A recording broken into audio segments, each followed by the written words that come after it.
दोस्तों एक क्वेश्चन है, इसमें ऐसा दिया हुआ है एक डिस्क है जिसका जो रेडियस है, रेडियस 2r है। ये जो है ना, ये 2r दिया हुआ है, 2r रेडियस है 2r। तो यहाँ पे हो जाएगा ये भी 2r और ये भी 2r। अब क्या है कि इस सॉलिड डिस्क से एक और डिस्क को काटा गया है जिसका रेडियस r है, जिसका रेडियस क्या है, r है। मतलब यहाँ से यहाँ तक 2r है, यहाँ से यहाँ तक ये r हो जाएगा।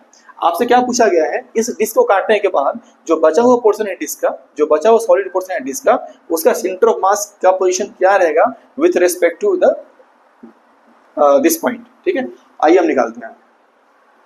देखिए सेंटर ऑफ मास क्या होता है, एक्सियम m1r1 प्लस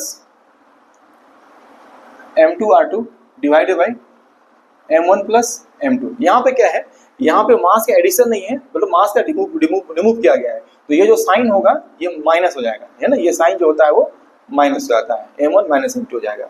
अच्छा, ये ओरिजिनल डिस्क का बात करें और छोटा डिस्क का बात करें। ठीक है, यदि मैं छोटे डिस्क के मास को m लेता हूँ तो बड़े डिस्क का मास क्या हो जाएगा, 4m हो जाएगा। क्यों, जानते हैं हम लोग कि जो डिस्क का जो एरिया होता है वो पाई का आर स्क्वायर होता है।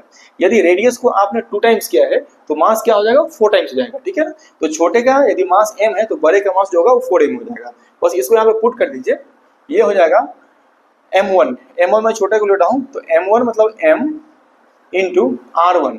अब यहाँ से देखिए सेंटर ऑफ मास इस डिस्क का आएगा, कुछ यहाँ पे आएगा, ये डिस्टेंस r है ना, तो मैं लिख सकता हूँ m इंटू r माइनस, ठीक है, m2 मतलब 4m, दिस इज 4m। ठीक है, इस पूरे बड़े डिस्क का सेंटर मास कहाँ पे आएगा, बिल्कुल यहाँ पे ओरिजिन पे, मतलब ये डिस्टेंस जो होगा वो 0 हो जाएगा। ठीक है, divided by m1 minus m2। m1 क्या है, m है, और m2 क्या है, 4m है ना, 4m। ये क्या हो जाएगा, m into r divided by minus 4m, या मैं लिख सकता हूँ सॉरी माइनस 3m, या लिख सकता हूँ मैं m से m कैंसिल होगा, माइनस ऑफ r बाई 3।